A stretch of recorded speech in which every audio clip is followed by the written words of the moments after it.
True believers, welcome to a very special episode of Wait, Did I Roll a While, presented by the Professional Casual Network. Your MCP side chick, baby. Yeah. We're here.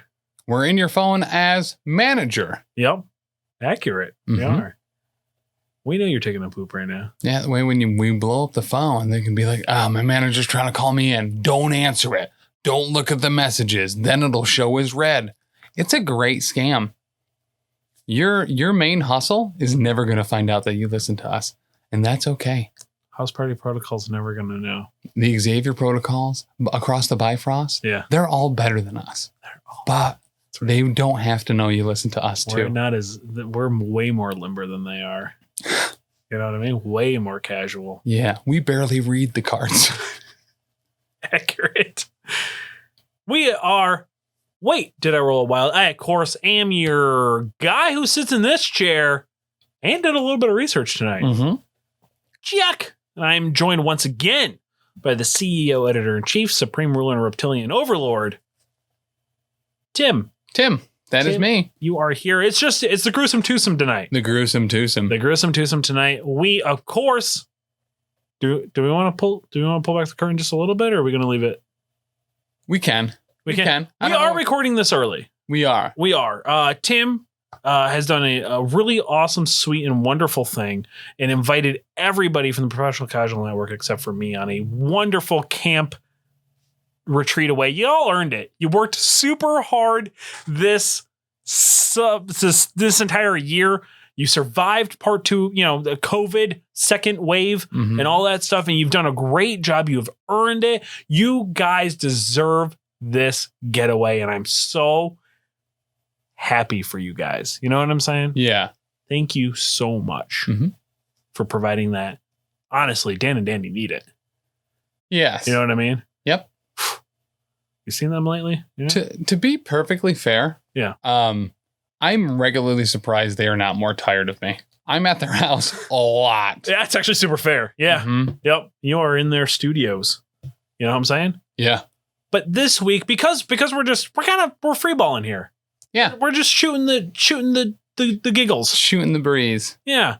We decided to take a little bit of an interesting take on normal. No news this week, obviously, because we're recording this super in the future, and we aren't, we're not Gamers Guild. You know what I'm saying? We're not getting access early because Dallas will not return our calls. No, he won't. He won't. I've sent him. I've started. Granted, I can only fit so many letters, kind of like a tweet. Yeah. I do write messages to him on my person and then send him pictures of those messages, and he has yet to respond. Right. Now send elephants? No. Nope. Okay. Wasn't sure. Send those emails out. Yeah. It feels like we're doing a different show, so I'm getting a little confused myself here. Yeah. But we decided that we wanted to take kind of a new approach, topic style, instead of just going over the newest releases, going over maybe one or two random things, or rules change, things like that, from a casual, fun standpoint and an idea. Yeah. And we decided that we wanted to try to do taking a roster or an affiliation that gets neglected, gets no love, specifically and especially from the competitive scene, and making it, trying to showcase it on why it could be interesting and fun, especially for casual players out there. Yes. I have chosen to do X-Men Blue, which is the Scott Summers Cyclops affiliation leader. Yes. You have chosen to do Spider Foes. So we're going to do Spider Foes first. We're going to see how long it takes us. We might get one episode, might get two out of this. We don't know yet. Spider Foes, led by Green Goblin. Yes. It's a little tough to even kind of talk about him because at time of recording, which is not that far from when this will be released, we still don't have a full roster. Correct. Like affiliation card release for Spider Foes. We do have Lizard and Kraven in our hands, but we still don't have Carnage or Mysterio, which does make this a little bit tougher of a conversation to have. But and the thing that I hate is I shouldn't say I hate it.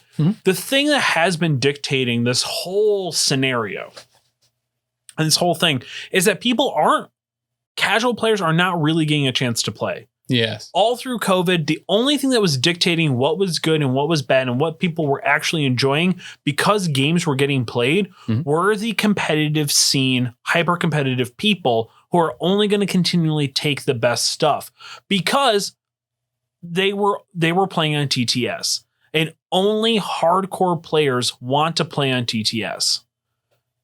It's not fun. Like, I don't know if you've ever tried to do it. It's rough. I have. And it's a huge learning curve. Yeah. To understand just how the mechanics of how to use TTS works. Yeah. So if you are getting into Tabletop Simulator for the first time, it's a little bit of a learning curve. The community support for that game are real stellar. Yeah. Honestly, there are a lot of hardworking people putting in a lot of time, a lot of effort, and a lot of hours to make sure that, during this pandemic that we were in fact able to play the games that we wanted to. Not all of us have been able to ever have a mini on the table. Right. So huge shout out to them and what they do. Absolutely. But it does, unfortunately, if you are looking for a pickup game, you are usually looking for a pickup game amongst a community of people that have played a lot and have streamlined their process and their efficiency very quickly. Right. So for a new player, it can be a very uphill battle. And you will always have some very not amateur people sneaking into amateur leagues and stuff like that because they've also never put a model on the table yet because of the pandemic. Right. That said, there is a lot of insanely good information out there from Xavier Protocols, from Across the Bifrost, from a lot of the other sites and communities built around this game that have put out incredible data so that we know what people are taking, we know what the win and loss ratios are, and we know the characters that sink to the bottom of that list. Right. In our Infinity War League, I decided to take the bottom 10 from season 5 of the Xavier Protocols list after they made that data dump. And I think that kind of has spawned this a little bit because honestly, it's performing significantly better than I thought it would. Yeah. There are some real bangers in there. And the difference, and maybe it's that this game is in fact balanced very well, where the absolute worst, the never taken, still have a shot based on your play type, the crises that you get, and the tactics cards and how you utilize them. You're always a contender, which is awesome. That's one of the best parts of this game. Right. And I think that's the most important thing while we start to dive into this is to remember that like this was designed to be a casual played game. There's always going to be a competitive tournament, organized play existence in any game. Oh yeah. Everybody's going to try to find the most competitive level to play at because they are competitive people. And that's not a bad thing because they also are the ones that work out the kinks for a lot of this stuff. Correct. They are day one finding the issues that do need to get worked out so game creators can clean it up as quick as possible. Yes. So for us casual players, we can enjoy it. And to very much piggyback off that, I do not think that what we do here and what other people do should ever really be at odds. We're all part of the same community. Yep. And on a long enough timeline, everyone should naturally become more competitive while playing a game. Once you're used to the rules, once you understand how things work, and just as a natural progress of getting better at a hobby that you're doing, on a long enough timeline, you should kind of be able to work out a lot of these things. Yes. But a lot of people have time maybe for a game once every few months. Very much before we started streaming over at twitch.tv/professional casual network, I was getting 4 games in a year. Yeah. Because it was very hard for me to if I did not make it feel like it was a priority and something I had to make sure that I was doing. Also, legitimately having a pandemic and us having a small enough bubble that we were able to meet in person and play games also helped. Yeah. But I very much know when the semester, because I work at a school. So when the semester starts back up, my free time of getting any games in that probably aren't a Monday at 7 p.m. Eastern Standard Time over at twitch.tv/professional casual network are gone. Yes. I'm going to be lucky. And even then I'm going to be like, hey, maybe once a month I'm going to be able to swing in if I'm lucky. Right. and it's going to be rough. It's going to be a little tough for me. So I understand those people who are sitting there and saying, hey, I'm lucky if I get a couple games in. You know what I mean? But there is a ton of characters in this game. There are. And every one of them feels unique, feels different, and feels like what they're supposed to be. Mm-hmm. But there are some that are struggling. Yes. There are some that are underwhelming in their efficiency and throughput.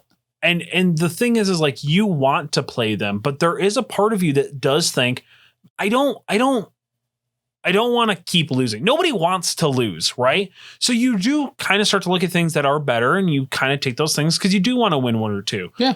Now, granted, there are people like Taylor, shout out to Throwlash Gaming, who doesn't really care. Like, he doesn't care whether he wins or loses. Mm-hmm. He just wants to play the fun stuff. He's also just got a great mind for tabletop games in general. I think he has a very attractive mindset for wargaming in general, where his disposition is always positive. Mm-hmm. He's there to have a good time, but he is also there to win and be efficient. Mm-hmm. I think that's really kind of the culmination of someone you want to play with and against, right? Because they will be helpful. They are going to try to be lethal. Mm-hmm. So they are a great learning experience and just a great time in general. Legitimately, I've only ever seen that guy get mad once during a game. And that was more because of the poor attitude against the guy he was playing against. Yeah. Than it was getting mad because something that wasn't going right for him. Right. Mm-hmm. So let's talk Spider Foes. Yes. I probably should have gotten Taylor on this episode because he loves Spider Foes. Mm-hmm. He's a huge Spider-Man fan. That's pretty much all he plays, except for he runs a Wakanda in there occasionally. Yes. What do you think the biggest struggle is for Spider Foes currently? So currently, before these other models drop at time of release, some of them will have dropped. Hopefully the rest are found and released here in the US, but we don't know. That said, they were suffering heavily from a wide dearth of number one, characters that were in the affiliation, and number two, threat levels that were in the affiliation. Mm-hmm. You had a very slender list to pick from, but because it's MCP, really you only need 3. Yep. You need to pick your big 3, and then you need to build the rest of the list around that. You can always throw in a Taskmaster or a Winter Soldier to fill out that affiliation, but their affiliation, unlike a lot of others, has kind of fallen to the bottom of the list because you have to pay for it, and it's just a reroll. So let's remind everybody at home, it is Oscorp Weaponry, Spider Foes affiliation, once per turn. When an allied character is attacking, you may spend 1 energy when modifying opposing defense dice. Mm-hmm. If it does, you may re-roll 1 opposing defense die. So you get to spend 1 energy. You can make your opponent re-roll 1 of their defense dice. Yes. Now, it's not bad. Potentially causing re-rolls in general is really good. Mm-hmm. It does cost 1 energy. And it's a re-roll. It's not a pierce. It's a pierce light. Correct. Which you could potentially... A pierce light that you have to pay for. A pierce light that you have to pay for, and more importantly... On a power-hungry affiliation. Yes, on a extremely power-hungry affiliation. High threat. Mm-hmm. Everybody in that group, even with everybody released. Yes. Craven is a 3. No, Craven's a 4. Craven is a... yeah, and they haven't updated MCP DB yet with their... Oh, I lied. Oh, they did. Okay. He's a 3. Yeah. So he's a 3, Mysterio's a 3, and Lizard's a 3. Yep. So you do have a solid base there at 3s. Mm-hmm. But no 2s. No 2s. You have no 2 options, which does hurt them a little bit. And Green Goblin's a 4. Mm-hmm. Pretty standard for an affiliation leader. Yeah, pretty standard for an affiliation leader. And then kind of the nice thing about them is their affiliation bonus isn't the best. Right. So you realistically can go Kerouacking with him. Mm-hmm. You can go bananas with him, which you kind of need to do. Yeah. You need to get as much power on him as possible, and you want him flipped. Oh, is he good when he flips? Yes, he is. He is so much better when he flips. So I kind of almost like him not running him in Spider Foes and putting him in like Crime Syndicate. Yeah. You know, like that is really more where he shines. But you want to bring Spider Foes. Mhm. You want to run the Sinister Six essentially. Yes. So what is your plan to kind of combat this, and how can you effectively use his affiliation bonus better? So the way I feel to utilize this, and this is probably going to seem overly simplified, is with Incinerate. I think you run a heavy list, putting Incinerate out as much as you can. Being able to force your opponent to roll fewer dice and then targeting their few successes by re-rolling them is absolutely the way to go.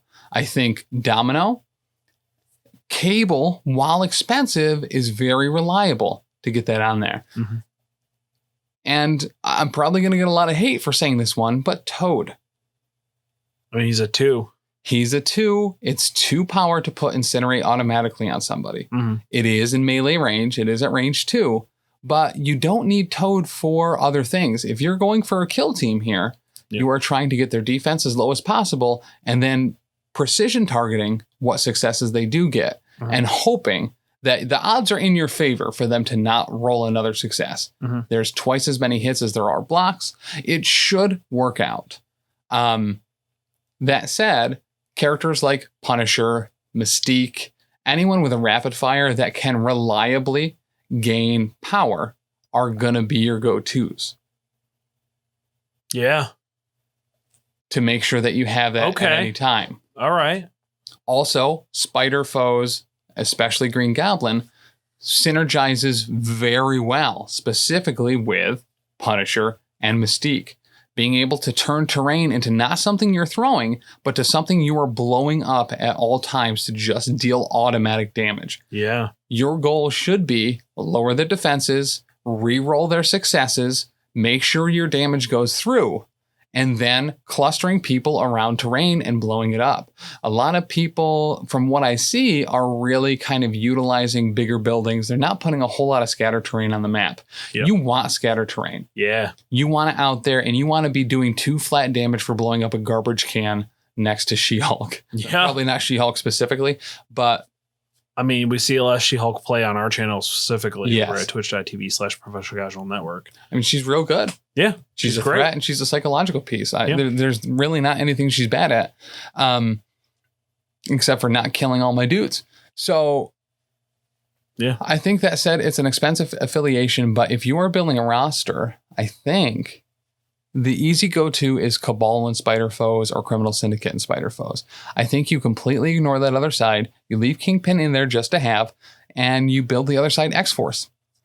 Okay. Hydra Bob as a 2, being able to deal some sufficient long-range physical damage with explosive is a great 2 in that group. So he's not in X-Force, though. Yeah, I know he's not an X-Force. Okay. I'm just saying, as a 2. Gotcha. Yeah. He's a go-to for me. He is a go-to. Sure. So I actually kind of do like that. But if you're going to fill out your Spider Foes, because we have Kraven, because we have Lizard, because we have Mysterio now, I love Kingpin.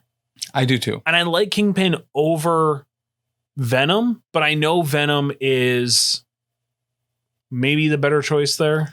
So it's a really tough call here. Yeah. So Venom is going to be able to pull enemies where you need them to blow up buildings. Venom and Goblin very specifically being able to... Taylor's like a surgeon with it sometimes. He's very good in that aspect. And that's kind of the beauty of Venom is that he doesn't have to get to you. He just has got to get you somewhere. You know what I mean? Like, yeah, he's bigger base, but small movement, short movement, but he can pull you in range 4 with those web snares. Yep. I think a lot of people sometimes overlook Venom. Because of the 2 energy defense and especially when you have things like, a lot of people have the option where they can choose physical or energy with some of their attacks. With Defenders, when Defenders was all over the place, Defenders destroyed Venom because they could pay the 1 energy to choose it to be a energy attack on him, and only 2 defense. Yeah. But getting him souped up with energy is not a bad idea. The other characters that you're going to want to be looking for to put into a Spider Foes affiliation are characters that usually have way too much power on them. Yep. Moon Knight, not out yet, but coming down the pipe. Yeah. Doesn't have a lot to spend power on. Yeah. Same with Mr. Sinister.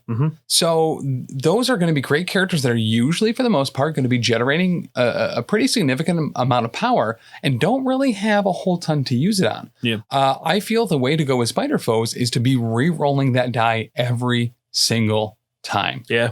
It should be your standby. It should be an automatic, unless you can't.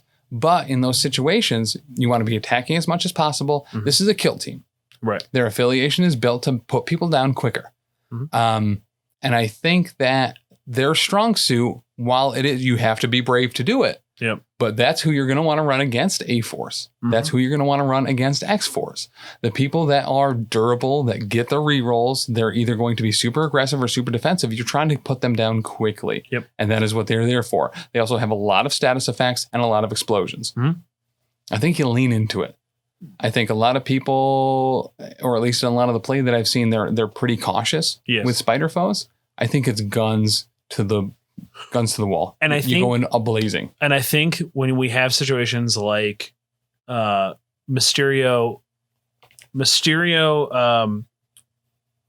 Craven, and Lizard out, where you got a solid, you can kind of go wide with them now, especially if you're. So I would argue, I like the blowing up aspect. Yes. Of things, with the idea of kind of having you go wide, you go for a high threat.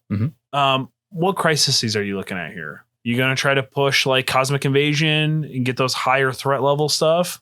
No. Well, so yes, I think you do want to go high, or you want to go elites. Okay. So you're not headed for anything in the middle. You do not want 16, 17, or 18. You're going for 20 or 14. Okay. To be honest, I mean, you gotta worry.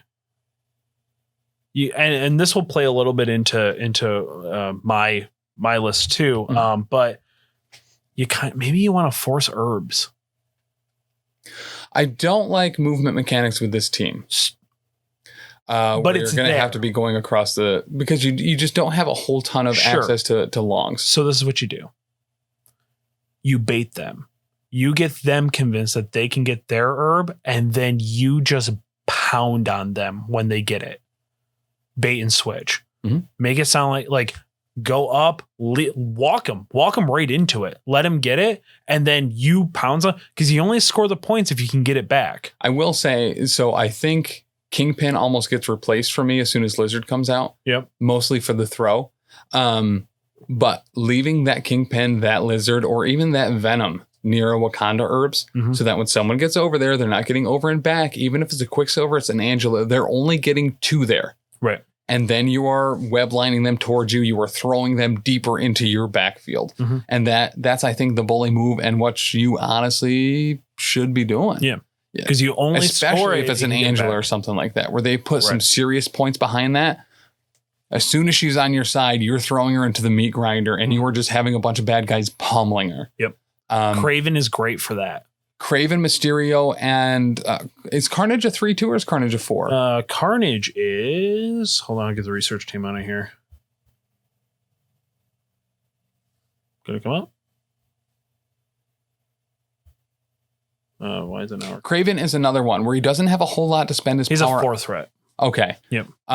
Craven, Mysterio, and Lizard, I think, are going to flesh out this affiliation heavily. I think people need to get ready to be playing against Spider Foes a lot. Yep. And the people that adopt them early are going to have the best effect because no one is used to playing them. So they're not used to having to deal with that affiliation ability. Right. Or well-laid plans. Gets a lot of hate. Listen, you are a wild card team. Yep. That is relying on spending to re-roll things, hoping for it to be in your favor. You do need Doc Ock in there, though. You do need Doc Ock. Oh, I can believe I forgot. Doc Ock's on that team, too. More throws. Yeah. You know what I mean? No, he's not a terrible 3. No. He gets the potential of the flurry with the laser arms. You know, he's not terrible. He's an objective holder. Yeah, very much so. You're sitting him on something. You're throwing shit when you can. Yep. And you're lasering when you can as well. I think Doc Ock has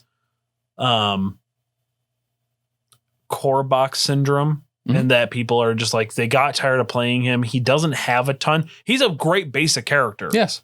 And I think a lot of people sleep on him a lot. He's very good. I would take, honestly, those 3 newer characters over him probably every time. But also it's new, funner characters. Correct. Right? But having that throw, because otherwise you don't really have a throw, except for, especially a throw to 3, right? Yeah. So, and he's always done work for me up until you put him on the same team with Black Dwarf. So, yeah. Right. And then he gets Black Dwarf yeeted at him. But I think you lean into the unreliable here, which no one wants to do. You take bitter rivals, you add some incinerate, and you re-roll their successes. Mm-hmm. And that's it. Yeah. I think that's all you need, especially when you're going up against a MODOK, who it is very easy when playing against to get him to 0 physical defense. Right. Full send. Yep. It's not a bad idea. I like that. I like that as a list. And it has some maneuverability too. Both Doc Ock, Green Goblin, and is Mysterio all Mystic? Great question. I believe he is. Let me get the research team on it real quick. He is all Mystic. Oh God, yeah, he's all Mystic. Okay. Yep. You have a couple characters in there that can kind of switch hit between physical and energy, right? Which I think is kind of one of the other strong suits of this. Green Goblin gets. He's sub 50 as far as people taking him. Hawkeye, I think one of his bigger strong suits is that he can choose energy or physical. Mm-hmm. Green Goblin being able to do it on both his builder and his spender is underappreciated and underutilized. In fact, people might try to rush him to his injured side so he gets the charge and he gets some of those other things. I think you never want to force your character to injured. That's bait. Right. Not only that, but when he flips, then he doesn't get the option of holding or securing objectives anymore. Right. Which is also super important to remember, that like he is also one of your fastest characters. Mm-hmm. Big base, medium move, and he has hit and run. You know what I mean? So like he's a good character. He is a solid 4. He is. In fact, he's a solid 4 with one of, arguably not a great affiliation bonus. He's great in other teams. Yes. That's why I think kind of building a crime syndicate list with him in there, and then also running Spider Foes, because there is a ton of crossover there. Yeah. Kingpin, I guess Kingpin, Green Goblin, Doc Ock, I think also is in there. So it's not a bad situation for you. Yeah. They are going to come in a season, I hope and I feel very soon. Kraven's super maneuverable, super mobile. He's not going to put out a ton of damage, but once again, lean into that affiliation. Yep. Use that reroll all the time. Mysterio, super durable. Well, he is. Yeah. I mean, 5 Mystic unless your opponent's willing to pay 2 energy. Mm-hmm. You know what I mean? Which is really good. Yeah. 5 Mystic is tough. Mm-hmm. Well, very rarely do you see defenses that high on a 3-point character. Yeah. You know what I mean? And also, he has tricks and traps, which is also really, really good. So, even Masters of Illusion's really great. Yeah.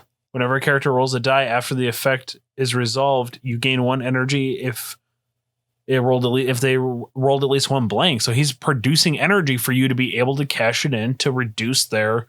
Yep. He's really good. I think out of that, people are going to look at Kraven and think Kraven's the standout of those new releases. Honestly, I personally think it's Lizard. I think Lizard is just a shit brickhouse of a character. Mm-hmm. He is. And he gets access to exceptional healing, which is also super good. Makes him even more durable. Yep. And he's super maneuverable. He has that built-in ambush. I think the fall is going to be coming up Spider Foes. Mm-hmm. I think people are going to really start to get under the hood and figure some stuff out. Yeah. But I think people just look at that affiliation and think it's not that great. Mm-hmm. Because you have to spend it to cause a reroll. You don't even get the pierce. Yep. It's not bad. Yeah. These new character releases are absolutely going to 180 this particular affiliation, which I don't even think is all that bad currently. Granted, I played Spider Foes. I rerolled every time and I turned blocks into blocks. Right. But the odds of that happening were not great. Right. When you are re-rolling an opponent's successful die, you have a 3 in 8 chance of getting them another success. The odds are super in your favor. They're more than 50% that it should be now a failure. Now, with the order of operations, am I causing you to lose criticals? No. Okay. Modify opponent's dice is one of the very last steps of that procedure. All right. I was not totally sure. I could not totally remember. It's after criticals are rolled. Okay. So it's after their rerolls. Right. So I just make so you are paying 1 to potentially do 1 more damage. Right. At the end of the day, that's exactly what it is. But potentially, but do it. Could pay off. Yep. Especially when you have Incinerate in there. Especially when, Incinerate is really good. It is really obnoxious. And more importantly, and I always feel like we don't look at it from this aspect very often, but sometimes conditions are just good because it makes your opponent decide whether they need to get rid of an action to get rid of it. When Incinerate is all across the board, especially when they have that one round where they just took a bunch of damage, and now it's in the back of their minds of, all right, well, now I need to get rid of Incinerate every time. Look what it just did to me. I know that happens to me all the time. I fall into the shaking trap constantly, unless it's like. Well, and I feel I do the opposite. Apparently. I feel that I'm not going to waste an action to get rid of this. I'm just going to go and assume that I'm going to die and do as much damage as I can before I'm dazed. Super fair. But with Lizard in the mix, with Mysterio in the mix, pushes, throws, moving people around, be disruptive. Spider Foes is there to be disruptive. Yeah, 100%. Let's talk about X-Men Blue. Let's talk about X-Men in general. Yeah. Like totally. And shout out to legitimately shout out to House Party Protocol. They just released like a retrospective, which actually kind of cleared my head a little bit for this. Yeah. On X-Men and Storm. And Lexi, they did an awesome job. Lexi and Will did an awesome job of kind of talking about what isn't great about Cyclops' ability, especially in comparison to Storm. And it really, but the stuff that they had pointed out and the stuff that, and I'll mention it when they actually point stuff out to me, really made me realize Scott's leadership does have a lot of potential. It does. It has a ton of potential. It's just not as good as Storm's. And that's the problem. That people, because the X-Men roster isn't that deep for affiliation bonuses, you typically are, and he's a 4 threat versus a 3 threat, and you look at hers and you go, it's just so much better. Why would I not bring gold over blue every time? But I think Cyclops has a lot of play here. Here is what I realized. And I asked myself, what am I getting the most out of his affiliation and how do I do it? His affiliation bonus. Once per turn, when an allied character declares an attack action before it chooses the attack, use any number of allied characters within range 3 of the attacking character may spend 1 for one power. For each 1 power spent, reduce the power cost of the attacking character's attack by 1 to a minimum of 1. Meaning your spenders are reduced in cost. Yes. For 1 energy. Any number of people can use it per turn. This is actually pretty good. Yes. It requires forethought though. It does. You have to remember how long a 3-inch range actually is, which is tough. There's not a lot of things that happen at range 3 anymore. It's still like that is that kind of weird space. Yeah. There's some attacks that are at range 3, but for the most part, it's either 2s, 4s, or 5s. 3 is that kind of weird spot where there's not a lot of play on it. You don't pick it up very often. Correct. So what I said was people with spenders whose spenders are 2 or 3 power. They are the ones that benefit the best from this. Yes. Specifically, people who have 2 spenders, because you only ever have to spend 1, with somebody within range 3 to do a pretty decent attack for 1 power. That's good. Yeah. Kind of even bringing no matter the cost. No matter the cost? Is that the card I'm thinking of? Yeah, no matter the cost. Tacking that in there too, if your character's fairly healed, knocking a couple of points off, take it to get it for free. Which, no matter the cost, is usually run in X-Men lists for Berserker Barrage very specifically. Yeah. Use it first turn, get your Berserker Barrage off, and then heal most of that damage back, if not all of it. Yep. So I built a roster. I essentially was like, all right, the way I'm going to look at this, I'm just making a different no matter the cost. I said to myself, if I wanted to make a bag to keep in my car, and just casual games, because we are casual players here. Yeah. I was like, but I love building wonky lists. I like to think I'm Taylor. You know what I mean? Like, I like to think I like to build wonky lists. So I said to myself, I want to build lists. I want to build a roster where I can bring X-Men Blue pretty much every time. I want to run Scott every time. Mm-hmm. So this is what I thought of. To fill out my X-Men affiliation bonus, I took Cyclops, Domino, Wolverine, Beast. Now, the reason why I say this, Domino, she does have a spender for Lucky Shot. It's a 3. Yep. Reduce that down to 2, potentially even maybe. My plan is to never spend more than 1 energy per turn. Okay. Because I don't ever see me having enough people close enough.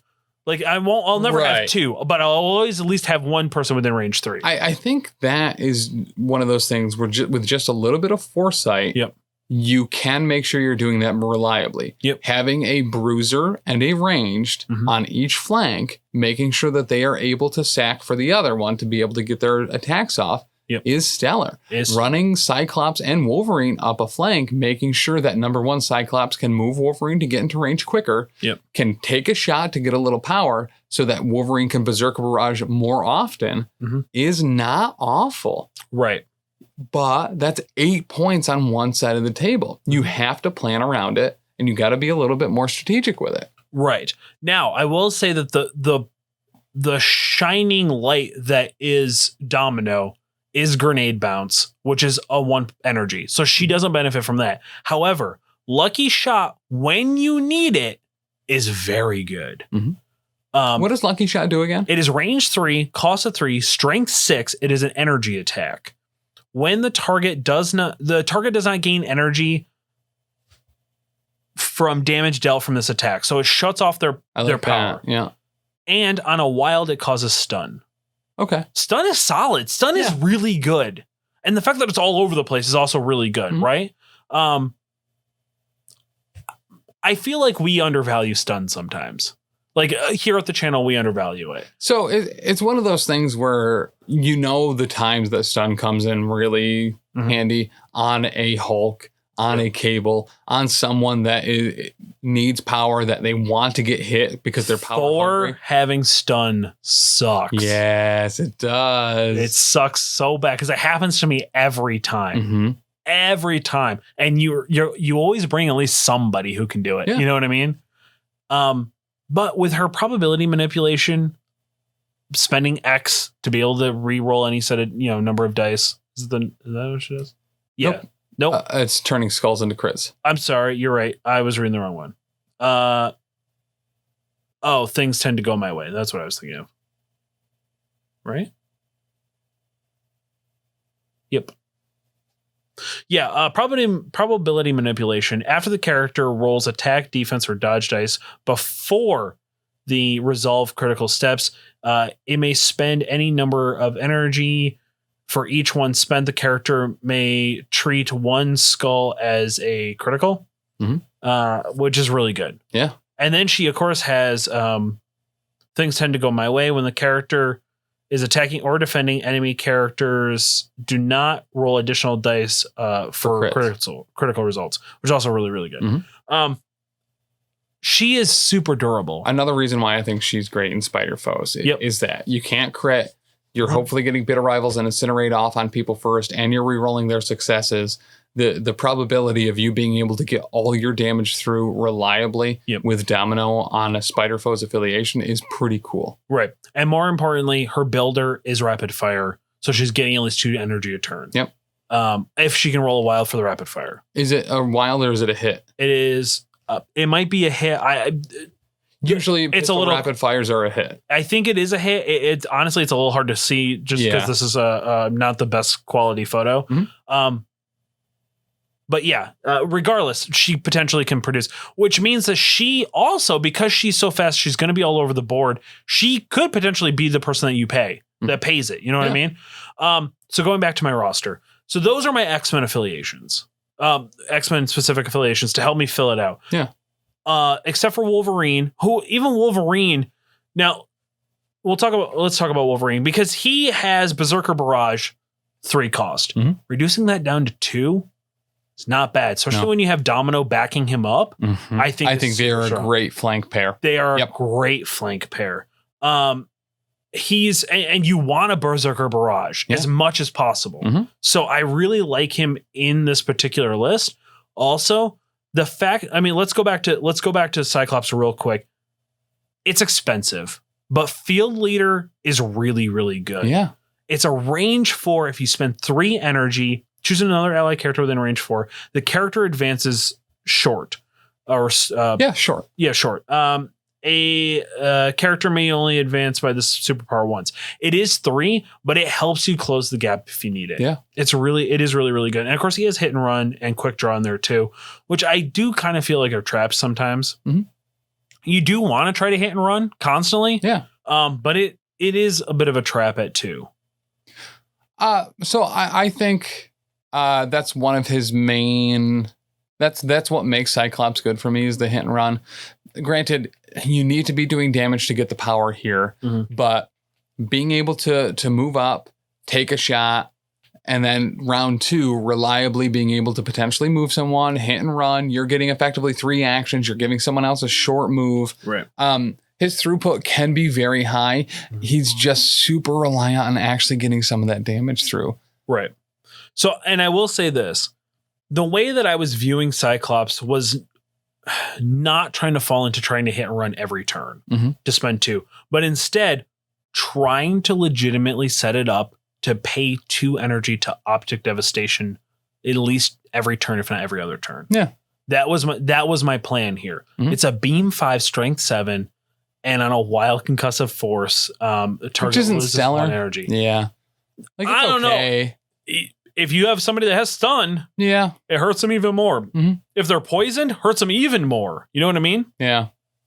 So what you're spending on that, it should not be a while. It should just happen. Right. Target should just lose. To be honest, I kind of use Cyclops more of as like a sit back turret and support. You know what I mean? Like have him use Optic Blast as his builder to build up to use Field Leader, and Quick Draw is not terrible if somebody does target him. Yeah.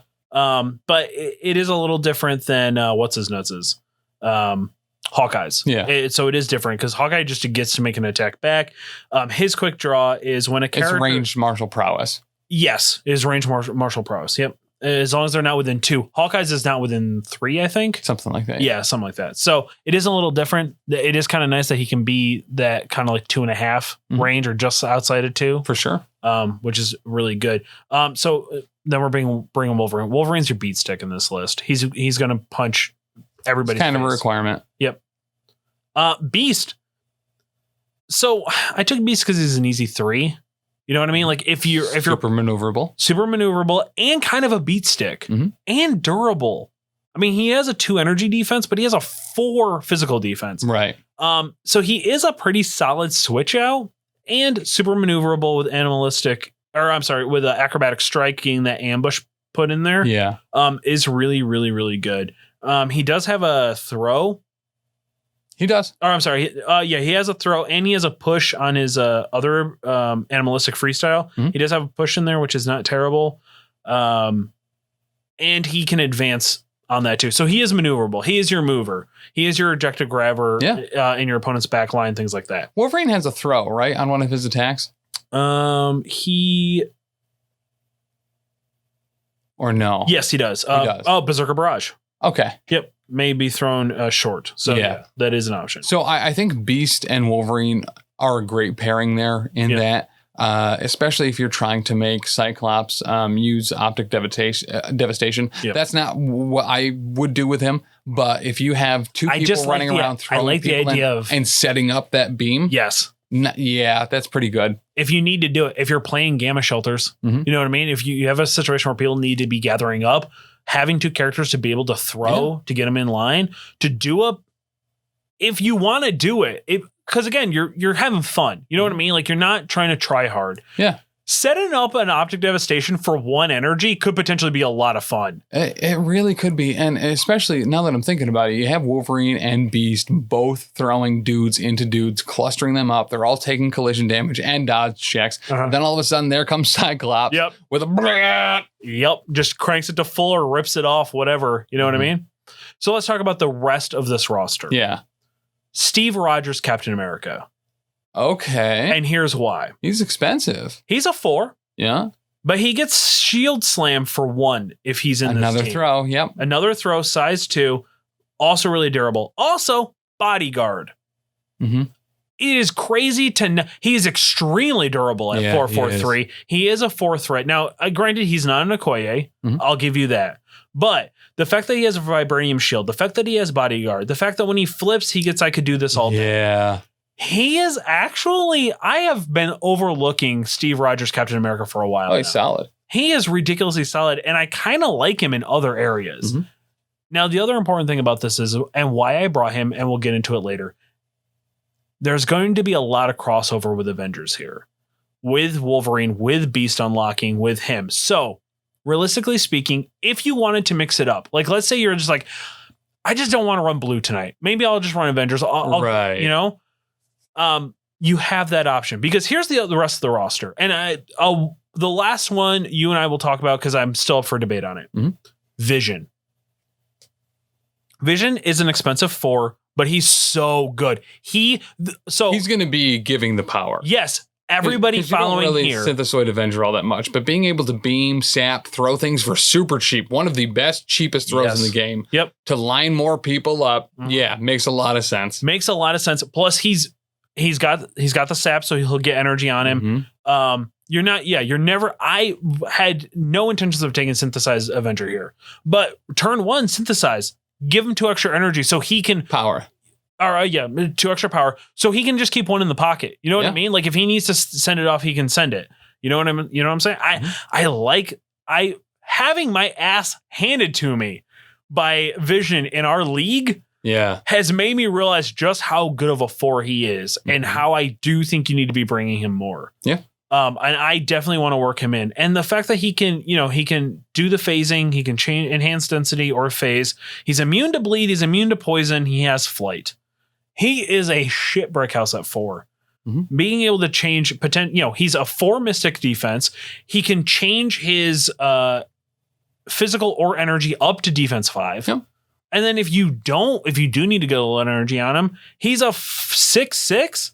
He's a 6'6". Yeah. You know what I mean? Medium move. Vision's good, man. Vision's real good. It's super susceptible to throws, which is how you take him out. His weakness is pretty obvious. Yes. But if you're staying back and you're beaming all the time, you know what I mean? Like you don't need to get Vision into combat. Correct. You shouldn't be getting Vision into combat. And when someone is there, that is in fact when you spend just these 2 simple power to just throw them away into someone else and then have Cyclops them. Yep, 100%. The rest of the roster. Now these are all my builders. These are the people that are going to get your energy to be able to pay him. Wong. Now I know everyone's saying, I don't like Wong. Wong is lame. He's 2 threat. He's your 2 threat filler if you need him. He can meditate. He gains 1 energy. Yeah, I don't like that. I don't like meditate for 1 power. But again, he only needs to do it the first turn. Move him up, meditate, keep 1 in the pocket on him. Remember, you're not going to be trying to do this every turn. You're only going to be trying to do it when it matters. Right, fair. So other than him holding a secure, which is kind of his job anyway, is to hold secures. He can be within range 3 of other people. and be able to pass off that one energy. Do it to make things more cheap. He's the guy that I'm going to bank a couple of energy on, not have him really do much other than that. And he does have a healing ability, so he can heal some people. Yeah. To be honest, Wolverine and Wong get along really well. Yeah, tap that boy off, and especially if you activate Wolverine first. And yeah. I mean, it's not a terrible idea. No. And it's more importantly, it's really frustrating to fight because you just want to get rid of Wolverine and you know, especially if he's flipped. If he's flipped and then he's even more crazy. Yeah. And then you have Wong just healing him back up. I know a lot of people don't like Wong. And granted, I haven't used Wong enough, so maybe I haven't gotten burned out on him. I know you were all about him when he first came out. I was, and the luster fell off very quick. He's just so easy to put down. And he can't do damage. He is a pure 2 support, and if anyone focuses on him for half a second, he's gone. Absolutely, but you have enough scary threat on this board. Yeah. You have Wolverine, you have Beast. Domino's going around, bouncing around. You know what I mean? Like, and Cyclops is sitting there ready to blast. So I think you're going to ignore Wong, and Wong is going to pay off when you need him to. We've got follow-up. Now, if you got the points for it, bounce out Wong, put in Shiri. Yeah. So Shiri's the next on this list. She's very good. She generates energy if she rolls a blank. So she's gaining extra energy. She's got that failure, right? Whenever this character rolls a die. No.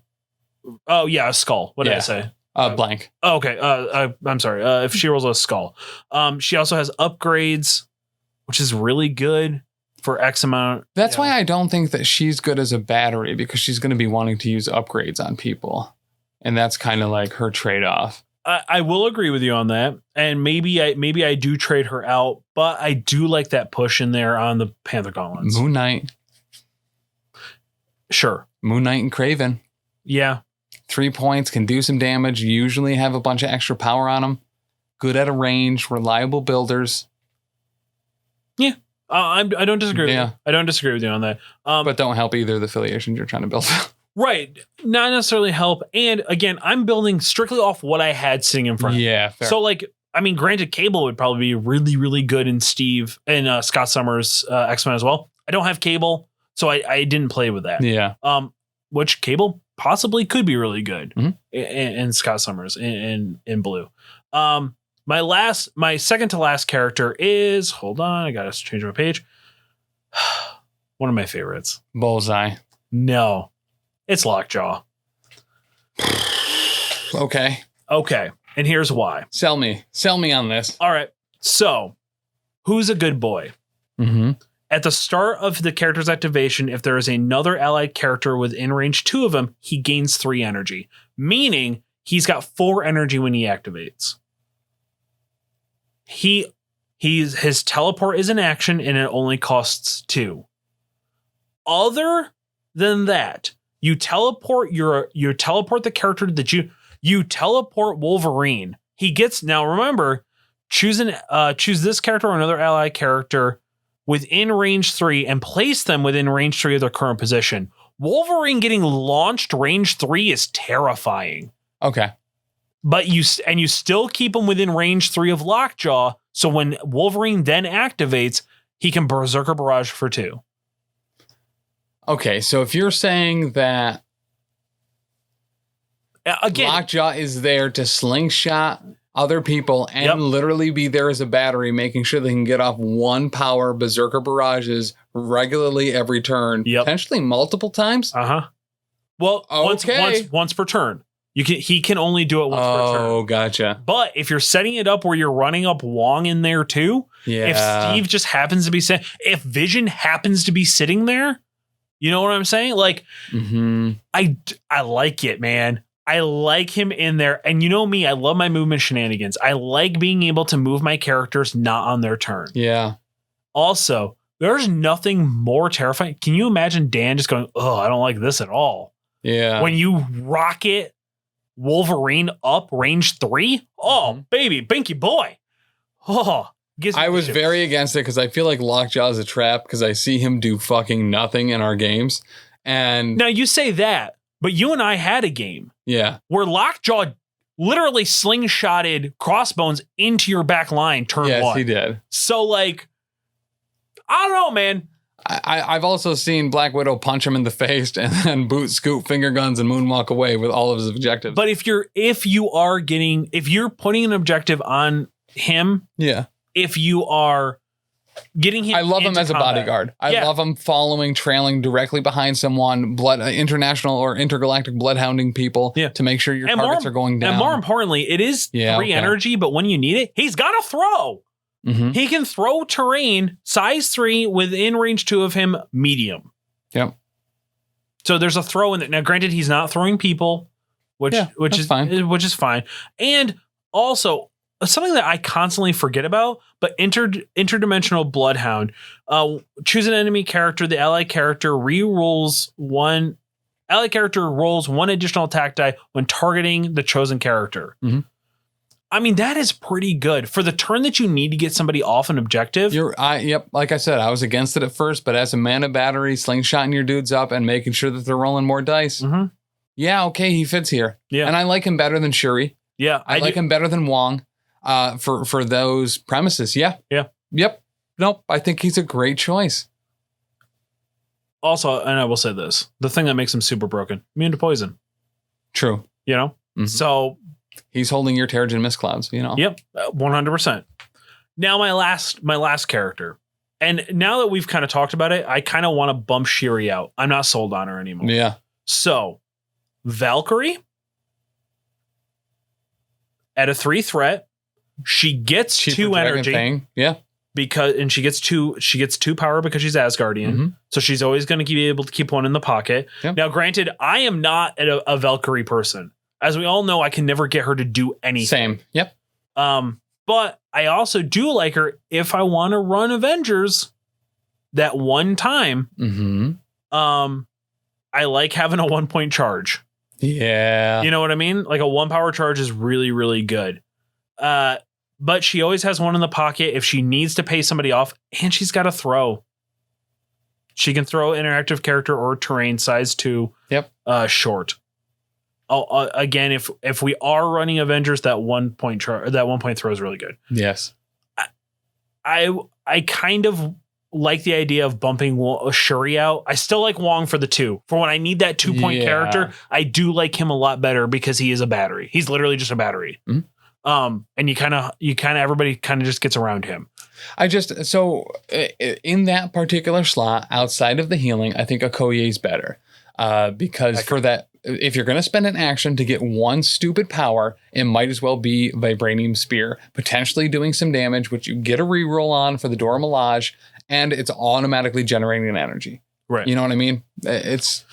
I like the healing though. You know, I get that. Yeah. I get that. Especially if I'm not bringing med pack. Mm-hmm. You know what I mean? If I'm not bringing something that will, like if I'm not bringing a tactics card that could potentially heal somebody. Yeah. And I really like the idea of running Wong as Wolverine's battery. Mm-hmm. You know what I mean?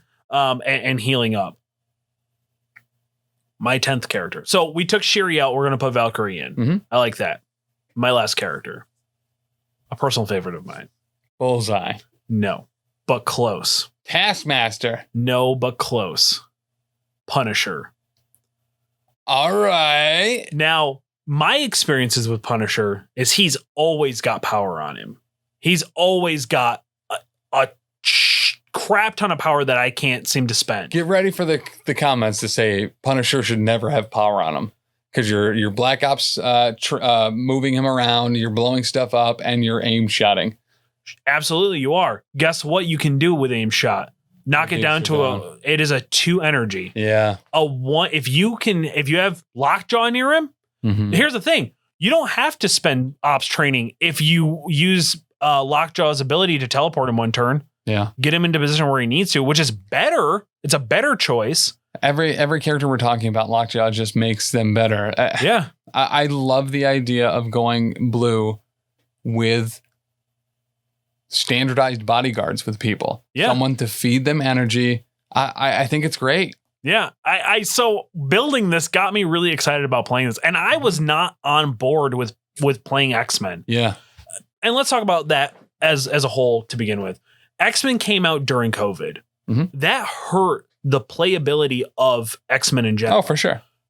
Because again, only the competitive people who were playing on TTS were really getting games in, which was dictating the meta, and there was some hurt feelings that had happened during that one particular season where a lot of people got mad at Gold, Storm's ability. And notice I did not put Storm in this list. Right. Because Storm is not good if you're not bringing her for her affiliation, right?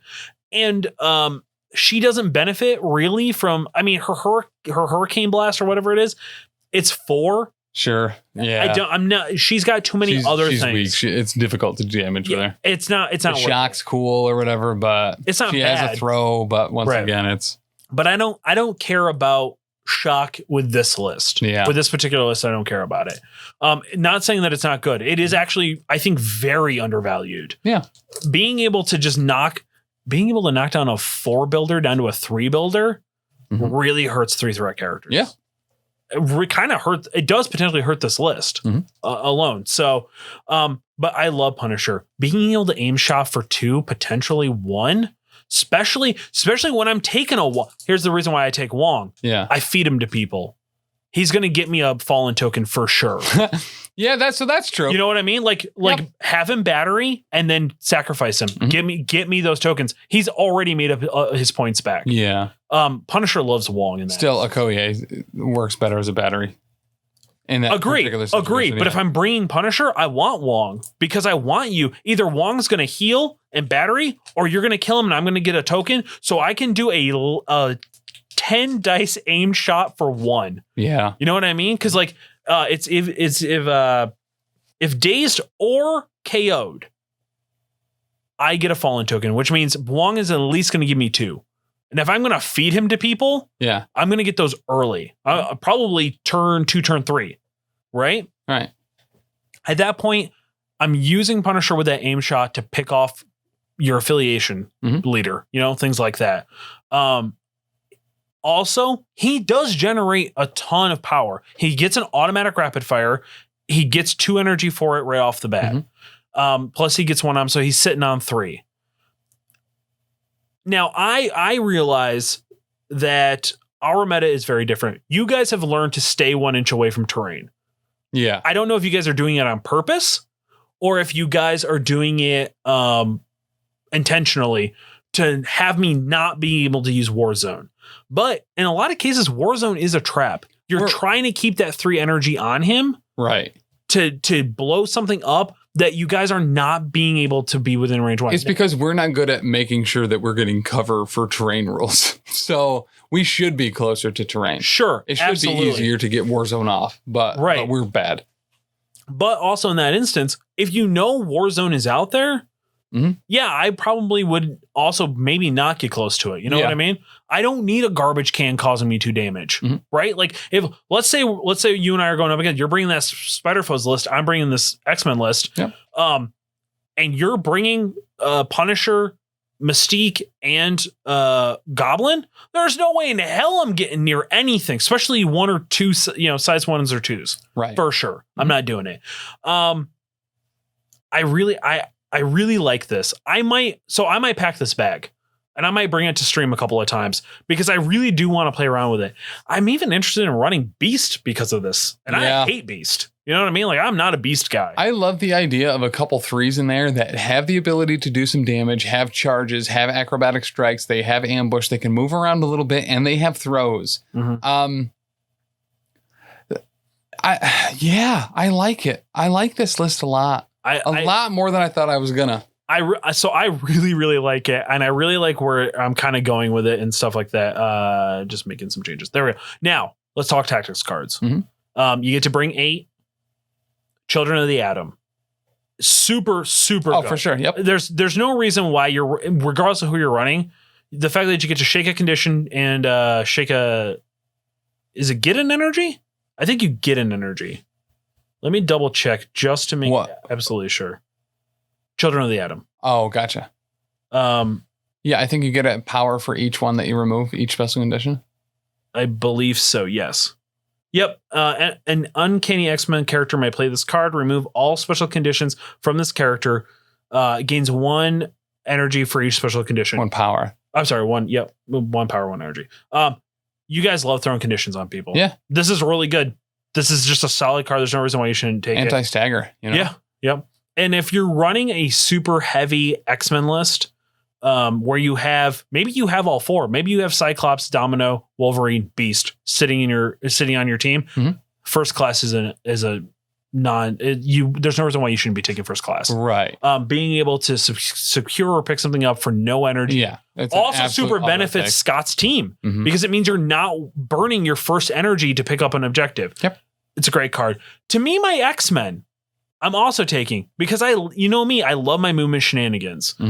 It's not the best card in the world, but it's also not the worst. And here's why I tell you that. To me, my X-Men, a character with an uncanny X-Men leadership ability may spend any number of energy to play this card. For each 1 energy spent, now this is Scott. Scott gets to do this. 1 allied uncanny X-Men character may advance small towards this character. Yes. It's an almost as good Avengers Assemble, but not great. Correct, because 1 character can spend it. Yep. Which is the benefit here. And I do like with this list that you're building, this actually has a great mechanic, or this has a great use. And that's when you get Valkyrie up there, when you get Wolverine up there, when they've charged and they've adamantine slashed and they've berserker barraged, at the end of that round, after you belay people into each other and all over the place, you bring them back a little bit so they can't just be counterattacked. Yep. I think it's a great one in here and reliable. Yep. And then of course, one of our favorites, Bitter Rivals. Bitter Rivals. There's no reason why you should not be bringing Bitter Rivals every single time. It's just so good. Pick a target. Everybody else around that target is -2 defense. When you have Vision, Beast, and Wolverine and Valkyrie throwing people into each other to line them up for attacks. Yep. Bitter Rivals is beautiful. Bitter Rivals is super great. My next card, one that we don't take. Nobody talks about this very often. Acute Senses. Now, it was starting to make a little bit of waves in Protocol or in Xavier Protocol tournament. But during a character's activation, you may spend 1 energy to play this card. Enemies do not benefit from stealth or superpowers. And this character ignores line of sight when attacking this activation. Scott being able to ignore line of sight, super good. Remember, Scott, Domino, Punisher. Yep. Vision, being able to beam. Like you have a ton of shooting in this list. Yeah. This is and for 1 energy, a lot of characters have stealth now. Yeah.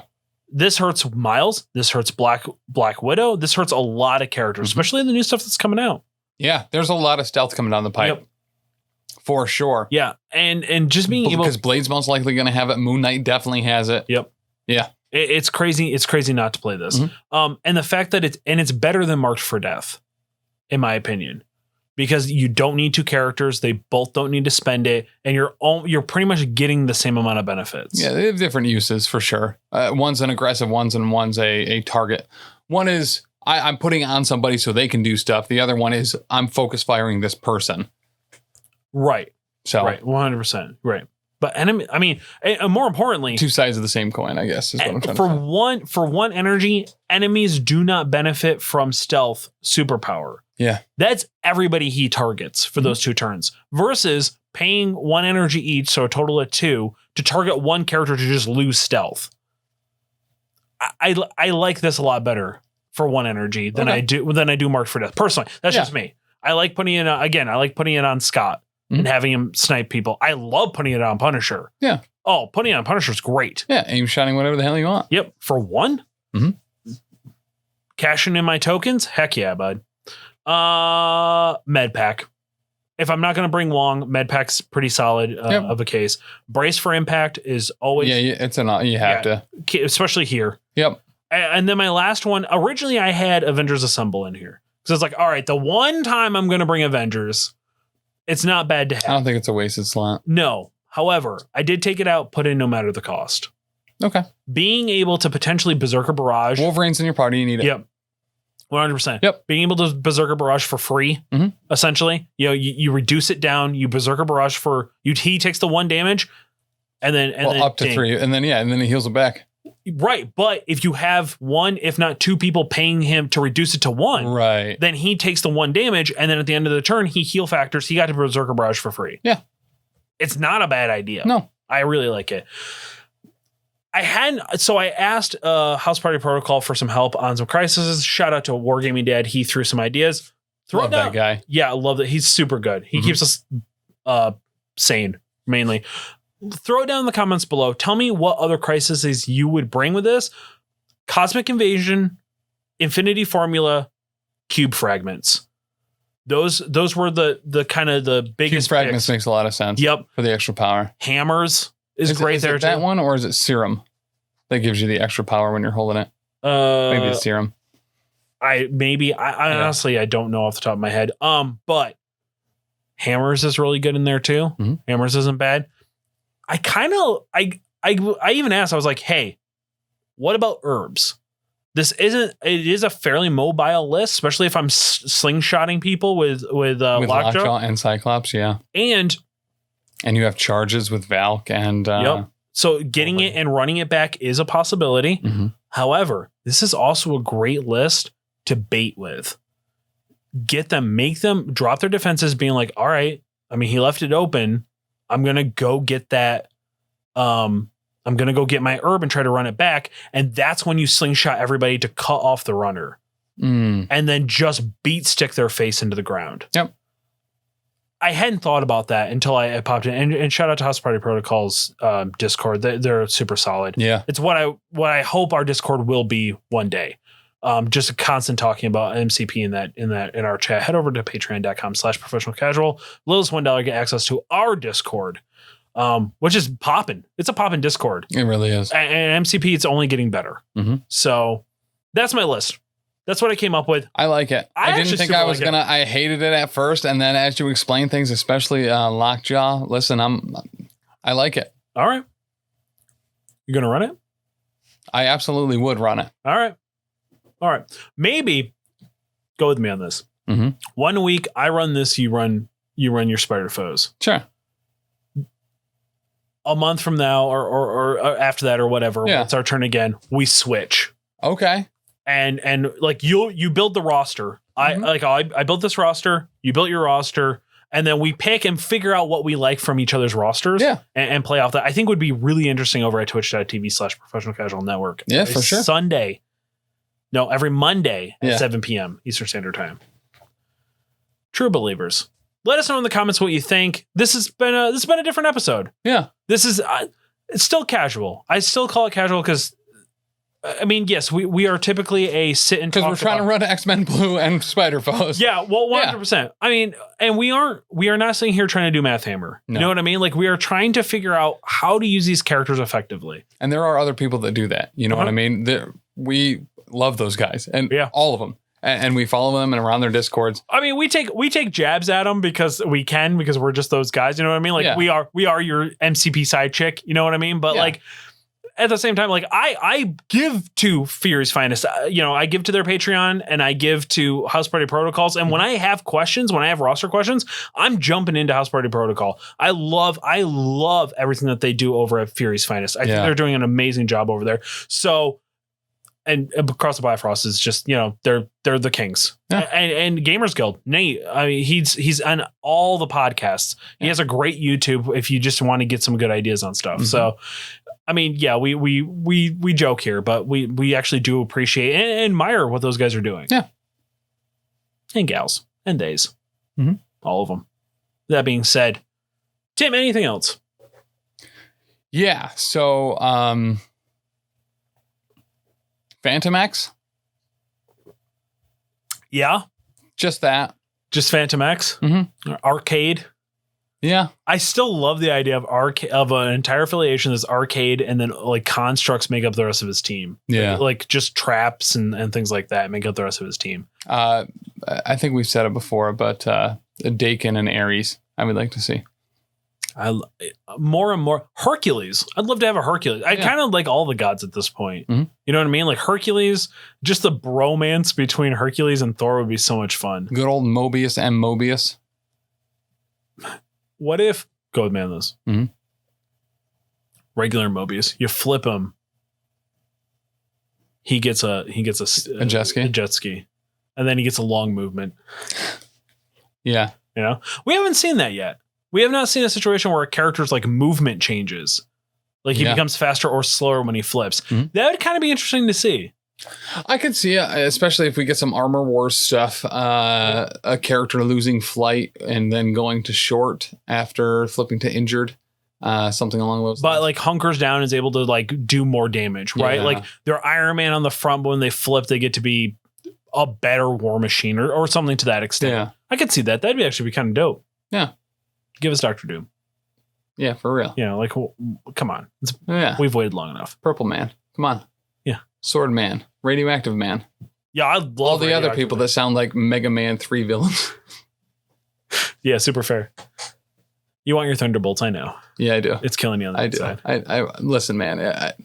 Any show they come out with, any movie they come out with, any after credit scene, we get closer and closer to some type of announcement for either Dark Avengers or Thunderbolts. I'm about it. I mean, that is the natural progression of Disney. Young Avengers and Thunderbolts. I mean, they're literally building universes for me. Yeah. So very true. Very, very true. I'd kind of like the red Thunderbolts that had like Punisher and Punisher, Ghost Rider, Elektra, Red Hulk, Deadpool, and I think that was it. There was another one. I don't remember who it is. Though. Yeah, that was a solid Thunderbolts team. That was a really good Thunderbolts. A lot of really good stories in there. Mm-hmm. True believers, thank you for joining us once again. We have been the Professional Casual Network presents. Oh yeah. Nope. Wait, did I roll a wild? A Marvel Crisis Protocol vlog. You think I'd figure it out? It does say it right in front of me. Yeah. I have been, of course, the guy who sits in this chair, Chuck. For Tim. Bye. France.